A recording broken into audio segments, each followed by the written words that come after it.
नमस्कार दोस्तों, भारतीय एयरटेल का रिज़ल्ट आ चुका है क्वार्टर 2 का। चलिए देखते हैं कि कैसा-कैसा इसमें रिज़ल्ट आया है और इस कंपनी के बारे में भी बहुत सारा चीज़ हम लोग इसमें देखेंगे। तो सबसे पहले देखिए कि जो भारतीय एयरटेल है कि इसका मार्केट कैप यहाँ पर आप लोग देख सकते हैं 9,97,150 करोड़ इसका मार्केट कैप है और करेंट प्राइस 1663 के आसपास इसका चलता है। हाई लो आप यहाँ पर देख ही सकते हैं। पी रेशियो 70 है, बहुत हाई पी रेशियो है। बुक वैल्यू 153 ही है केवल। डिविडेंड देख सकते हैं 0.48% देती है। आरओसी देख लीजिए, आरओई देख लीजिए, आरओसी 13% के आसपास है और आरओई 14% के आसपास है। वहीं फेस वैल्यू इसका 5 रुपया है केवल।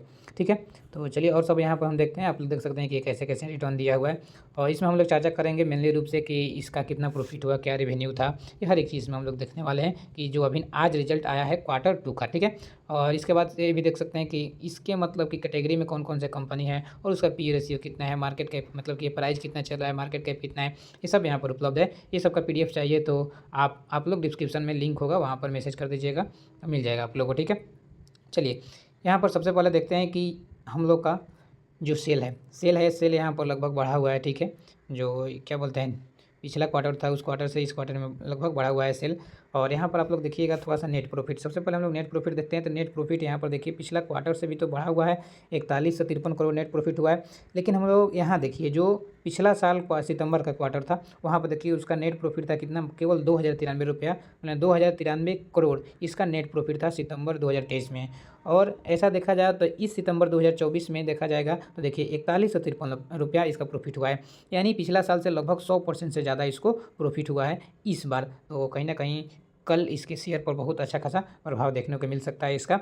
और आप देख सकते हैं कि इसे खर्चा में देख सकते हैं, खर्चा में भी थोड़ा बहुत बढ़ोतरी हुआ है। जब मानते हैं प्रॉफिट हो रहा है तो खर्चा में भी बढ़ोतरी होगा ही, उससे कोई दिक्कत नहीं है। और थोड़ा सा आगे चलते हैं और देखते हैं तो ये देखिए फिर वहीं यहाँ बता रहा है सब कुछ है नेट प्रॉफिट के बारे में। और यहाँ पर देख सकते हैं कि ये जो ग्रोथ हुआ है कंपाउंड सेल ग्रोथ 10 साल में 10 साल में 6% हुआ है और 5 साल में 13% हुआ है, 3 साल में 14% हुआ है और ओवरऑल एवरेज देखा जाए तो 6% के आसपास इसका कंपाउंड ग्रोथ हुआ है। ठीक है, और उसके बाद ये भी देख सकते हैं कंपाउंड प्रॉफिट ग्रोथ भी आप देख सकते हैं कि पिछले 3 साल में लगभग ये -2% में है, 5 साल में 122% इसका ओवरऑल ग्रोथ दिया हुआ है और 10% में 16% है, मतलब 10 साल में। ठीक है, और ये सब पूरा देख सकते हैं। और यहाँ पर देख सकते हैं बैलेंस शीट भी इसका देख सकते हैं कि क्या क्या है। पूरा लाइबिलिटी देखिए इसके पास कितना है, 4,60,982 करोड़ का इसका लाइबिलिटी है और एसेट भी लगभग उसका वही है। यानी समझिए कि जो लाइबिलिटी है वो पूरा का पूरा पैसा यूज किए हुए अपना एसेट खरीदने में, ऐसा एसेट बनाने में, तो इसीलिए लाइबिलिटी और एसेट दोनों बराबर यहाँ पर आता है। और आप देख सकते हैं कि ये जो लाइबिलिटी है कहाँ कहाँ से लाइबिलिटी है, ब्रोइंग किया है मार्केट से इतना, फिर आप देख सकते हैं इक्विटी कैपिटल में इसका इतना क्या बोलते हैं लाइबिलिटी है, और फिर देख सकते हैं कि अदर लाइबिलिटी सब यहाँ पर है। तो ये सब क्या होता है, ये कैश स्टेटमेंट क्या बोलते हैं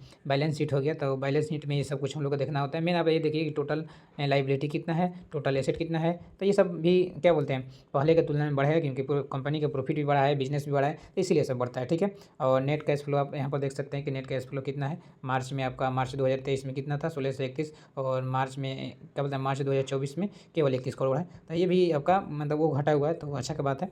और इसमें आप देख सकते हैं, चलिए प्रोमोटर का होल्डिंग देखते हैं कि प्रोमोटर इसमें क्या क्या है। इसका प्रोमोटर का होल्डिंग नहीं दिखा है, एक सेकंड रुकिए, प्रोमोटर का होल्डिंग आपको हम दिखाते हैं कि उससे भी मालूम चलता है कि प्रोमोटर हो गया। उसके बाद से पैसा इसमें लगाने वाला कौन कौन है वो सब यहाँ पर मतलब कि कैश फ्लो इन्वेस्टर डॉक्यूमेंट नहीं मेरे भाई, यहाँ प्रोमोटर का होल्डिंग तो दिखाया नहीं है। तो एक सेकंड थोड़ा सा देखिए, क्रेडिट एजेंसी का जो रेटिंग है ये यहाँ पर आप लोग देख सकते हैं, भारतीय एयरटेल ये प्लस ये जो क्रेडिट एजेंसी है क्रिसिल है, तो ये प्लस दिया है, यानी इसका अर्थ ये हुआ कि ये पॉजिटिव है। इसका मतलब कि क्रेडिट जो स्कोर होता है इसका पॉजिटिव क्रेडिट स्कोर है। ठीक है, तो ये हो गया। उसके बाद से देखिए अगर जो आप लोगों को पीपीटी चाहिए इसके पूरा बारे में, इसके बिजनेस के बारे में, तो आप लोग यहाँ पर देख सकते हैं। ठीक है, एक सेकंड रुक जाइए, थोड़ा सा यहाँ भी हम दिखा देते हैं। और इसका देखिए बिजनेस के बारे में थोड़ा सा हम चर्चा कर लेते हैं कि देखिए ये जो है कंपनी है कितने देशों में काम करती है, लगभग 14 देश में काम करती है, और क्या बोलते हैं साउथ एशिया में भी काम करती है, उसके बाद अफ्रीका में भी काम करती है। 214 मिलियन इसका कस्टमर है।